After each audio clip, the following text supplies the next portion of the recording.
राधे राधे दोस्तों, आप सभी को मेरा नमस्कार और मेरे YouTube channel music with Poonam में आप सभी का बहुत बहुत स्वागत है। आप सभी भाई बहनों को भाई दूज की बहुत बहुत बधाई और ढेर सारी शुभकामनाएं। आज इसी अवसर पर मैं एक कथा लेकर के आई हूँ भाई दूज की, तो आप लोग कथा को ध्यान पूर्वक सुनिएगा और कमेंट करके बताइएगा कि कथा कैसी लगी। अगर अच्छी लगे तो एक लाइक जरूर कर दीजिएगा, ज्यादा से ज्यादा शेयर करिएगा। चैनल अभी तक सब्सक्राइब नहीं किया है तो प्लीज चैनल को भी सब्सक्राइब करके बेल आइकन को प्रेस कर दीजिएगा ताकि सारे अपडेट्स आपको मिलते रहें। तो आइए सुनते हैं। एक बुढ़िया थी, उसके 7 बेटे थे और एक बेटी थी। बेटी की शादी हो चुकी थी, वह अपने ससुराल में थी और बेटे थे कि उनकी शादी वो तय करती थी। जैसे ही शादी के मंडप में बेटा जाता था, उसको एक नाग आकर के डसता था और बेटा खत्म हो जाता था। ऐसे ऐसे बुढ़िया माँ के 6 बेटे खत्म हो गए। इससे बुढ़िया माँ हमेशा रोती रहती थी और बहुत परेशान रहती थी कि मेरे 6 के 6 बेटे खत्म हो गए, सिर्फ एक बेटा बचा था। तो जो बेटा उनका बचा था, एक दिन अपनी माँ से बोला कि माँ, मैं अपने बहन के यहाँ जाऊंगा। यही यमद्वितीया का समय था, भाई दूज का समय था। तो उसने कहा आज कल भाई दूज है, मैं कल अपनी बहन के यहाँ जाऊंगा। तो बुढ़िया माँ ने कहा ठीक है बेटा, चला जा, जाके अपनी बहन से मिल के आ। भाई दूज का त्योहार है, भाई बहन का त्योहार है, तो तू चला जा। तो उसने क्या किया कि एक झोला लिया और वो चल पड़ा। जब अपने बहन के यहाँ, तो रास्ते में उसको एक नाग मिला और वह नाग उसकी तरफ डसने के लिए आने लगा।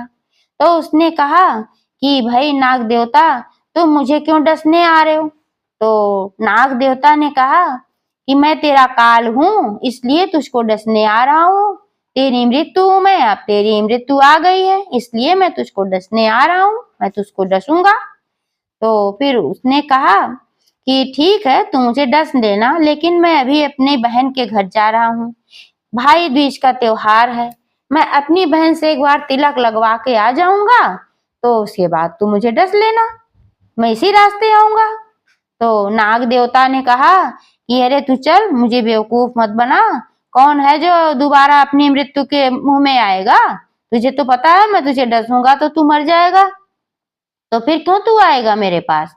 तो फिर उसने कहा कि अगर मैं नहीं आऊंगा, ऐसा लग रहा है, तो ऐसा करो, मेरा ये झोला है, इसी झोले में तुम बैठ जाओ। जब मेरी बहन मेरा तिलक उलक कर देगी और हम भाई दूज का त्योहार मना लेंगे, उसके बाद तुम मुझे डस लेना। तो नाग ने कहा ठीक है भाई।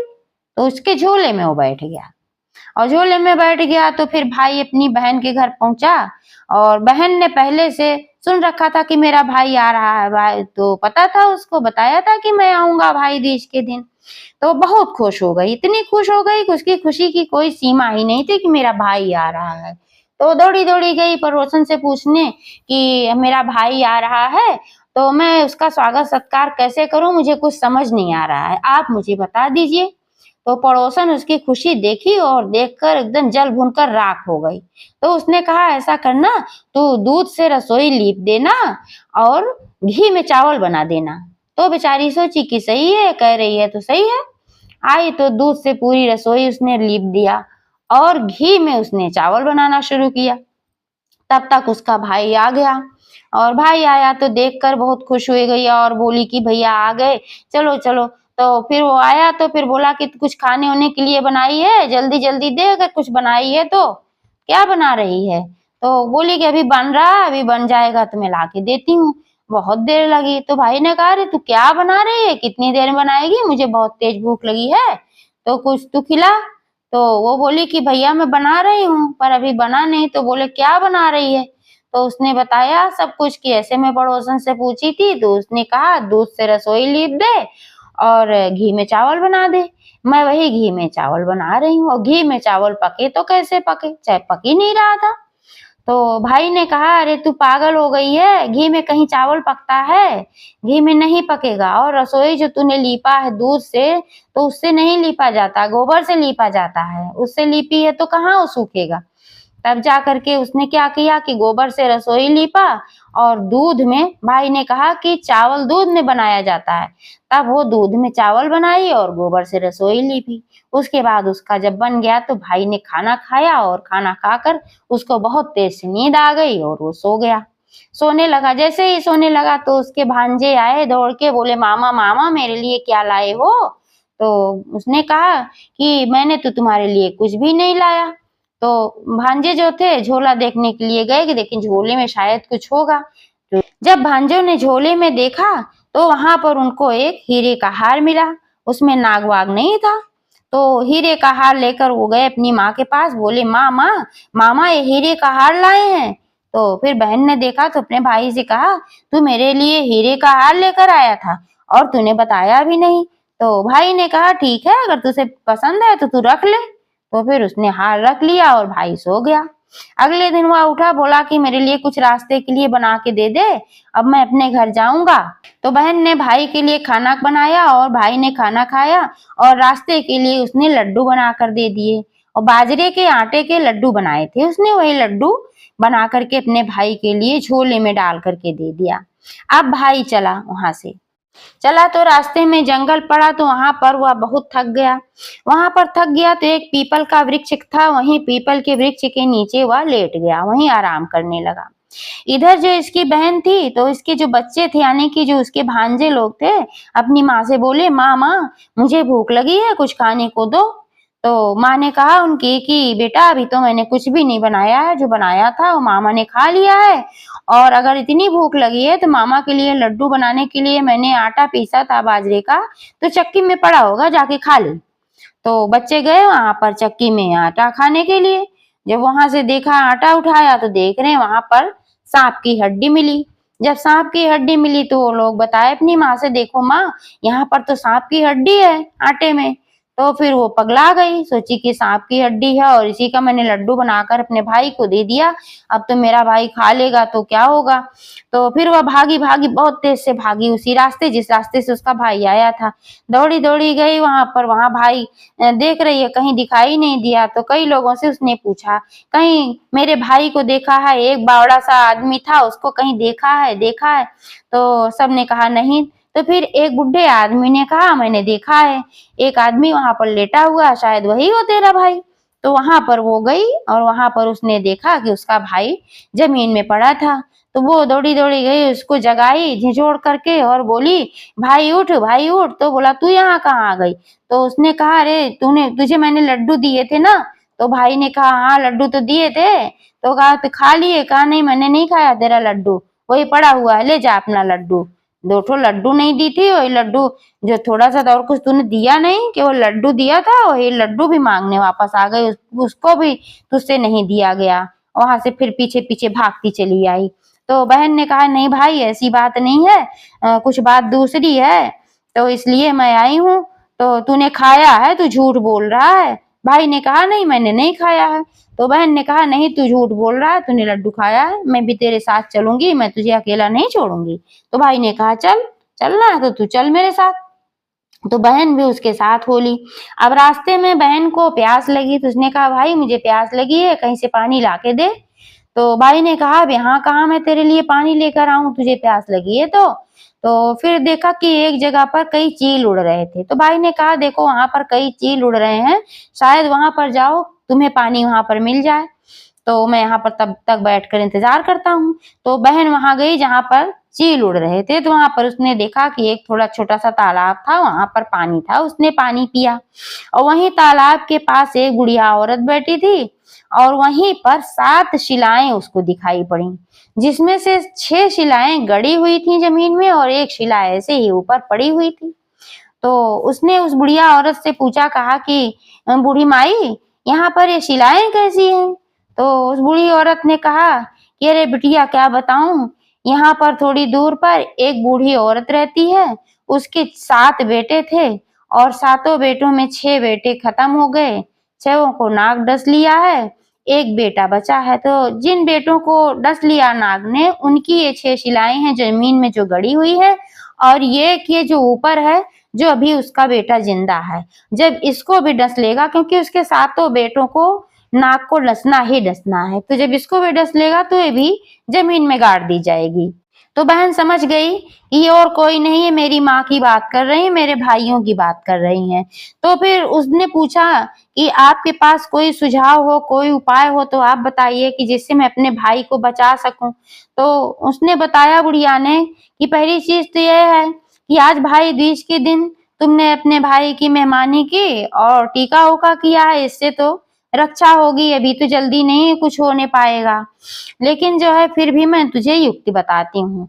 तो उसने बुढ़िया ने उसको युक्ति बताया, युक्ति वो सुन ली और उसके बाद अपने भाई के पास आई। भाई के पास आते ही उसको उल्टा सीधा बोलना शुरू कर दी, बोली तू मर जा, तू जल जा, तू जलेगा, तू मरेगा, ऐसे ऐसे तू नष्ट हो जाएगा, ऐसी ऐसी भाषा बोलने लगी। भाई अचकचा गया, इसको क्या हो गया, पगला गई है क्या। तो फिर कुछ नहीं बोला, लेकिन दोनों भाई बहन ऐसे वो गाली देती हुई उसको घर लेके गई। जब वहां घर पहुंची तो माँ ने भी देखा कि बहुत गाली दे रही है, क्या हो गया है इसको। तो फिर ऐसे ही करती रही। फिर एक दिन की बात है, उस भाई की भी शादी तय हो गई। जब उस भाई की शादी तय हो गई तो जब भाई को सब लोग सेहरा पहनाने लगे तो बोली ये क्यों सेहरा पहनेगा, सेहरा तो मैं पहनूंगी, ये तो जलेगा, मरेगा, नष्ट हो जाएगा, तो ये सेहरा नहीं पहन सकता। तो जिद पकड़ कर बैठ गई। तो जो गांव वाले थे सब लोगों ने उसको सेहरा पहना दिया। जैसे ही उसने सेहरा पहना तैसे देख रही है सेहरे की एक लड़ी में नागिन का छोटा सा बच्चा छिप कर बैठा हुआ था। उसने उसको निकाल कर झटक कर फेंक दिया। जब बारात निकलने लगी तो वो बोली आगे के दरवाजे से क्यों जाएगा, ये तो पीछे के दरवाजे से जाएगा, आगे के दरवाजे से तो मैं जाऊंगी, ये तो जलेगा, मरेगा। तो सब लोग जब जिद पकड़ ली तो सब लोग कहे चलो भाई इसको पीछे से ही निकालो। जैसे वो आगे के दरवाजे से निकलने लगी, दरवाजा ऊपर से गिरने लगा। उसकी एक ईंट पकड़कर उसने अपने आंचल में रख लिया।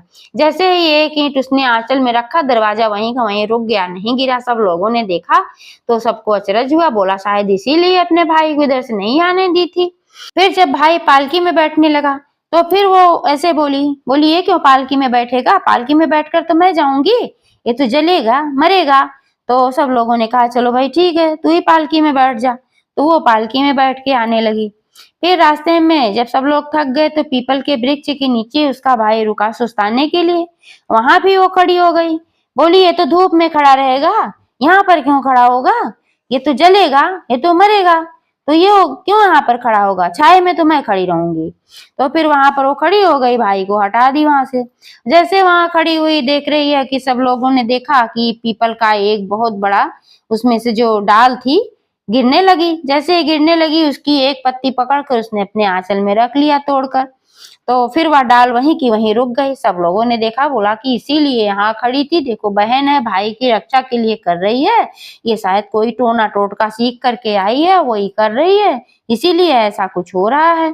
फिर ऐसा करते करते जब बारात चली गई, बारात जब वहां गई तो दुल्हन के कान में उसने कहा कि देख अभी तक तो मैं तेरे दूल्हे को बचा करके ले आई हूँ, अब तेरी जिम्मेदारी है बचाने की, ऐसी ऐसी समस्या है, सारी बात बता दी और उसको और कुछ कान में बताया कि ऐसे बचाना है।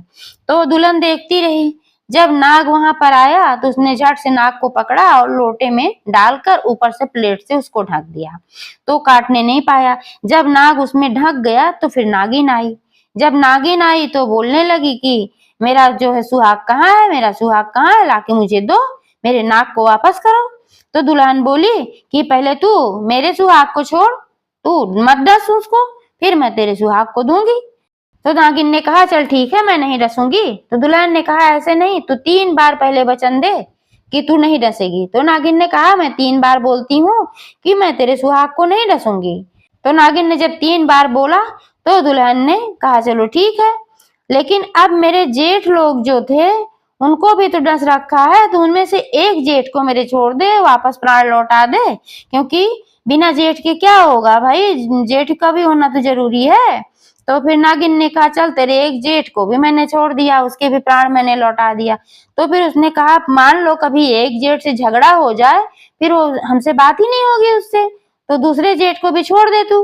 तो फिर कहा चल ठीक है, तेरे दूसरे जेठ के भी प्राण मैं वापस कर दूंगी। तो दूसरे के भी कर दिए, फिर तीसरे का भी ऐसे ऐसे करके फिर 6 का ऐसे ऐसे एक एक बहाना बना के उसने प्राण वापस करवा लिया। और सबके प्राण जब वापस हो गए तब उसने नाग को छोड़ा और नागिन अपने नाग को लेकर चली गई। तब इधर जब इसके 6 जेठ जिंदा हो गए, वापस आ गए और इसका दूल्हा भी सही था, इसकी भी शादी हो गई, तो जिठानियां भी आ गईं। अब 7 बहू और 7 बेटे एक साथ बुढ़िया के घर उतरे। बुढ़िया तो देखते ही प्रसन्न हो गई, क्योंकि उसकी बेटी ने बताया था, वो पहुंच गई थी पहले घर, तो बेटी ने बताया था कि ऐसे ऐसे हुआ, अभी आपके 7 बहू 7 बेटे सब साथ में आएंगे। तो बुढ़िया देखते ही प्रसन्न हो गई, बोली कि मेरी बेटी तो सही बोली थी। सबका स्वागत सत्कार किया, सबको बुलाया, घर में अंदर उतारा, सब लोग गए। तो जब सब कुछ हो गया तो बेटी अपने घर वापस जाने लगी। उसने कहा कि मैं अपने घर अब वापस जाऊंगी। तो भाई बेटी की भी अच्छे से विदाई उदाई कर दी गई। तो उसकी विदाई जब हो गई, जब वो चलने लगी, तो उसके पीछे पीछे लक्ष्मी जी भी चलने लगी, लक्ष्मी जाने लगी। तो बुढ़िया ने देखा कि तो लक्ष्मी भी मेरी बेटी के साथ साथ चली जा रही है, पीछे उनके। तो बुढ़िया ने आवाज दिया, बेटी। तो बेटी ने पलट कर देखा, बोली लक्ष्मी भी तेरे साथ ही जा रही है, थोड़ी तू रख ले और थोड़ी अपने भाई भाभीियों के लिए भी यहाँ पर छोड़ दे। तो बुढ़िया की बेटी ने कहा, ठीक है माँ, मैं लक्ष्मी जी से प्रार्थना करती हूँ। और लक्ष्मी जी से प्रार्थना किया कि हे माँ, आप मेरे साथ भी चलिए और इन लोगों के लिए भी यहाँ पर आप स्थापित हो जाइए, यहाँ पर भी रुकिए, क्योंकि आपकी जरूरत सबको रहती है।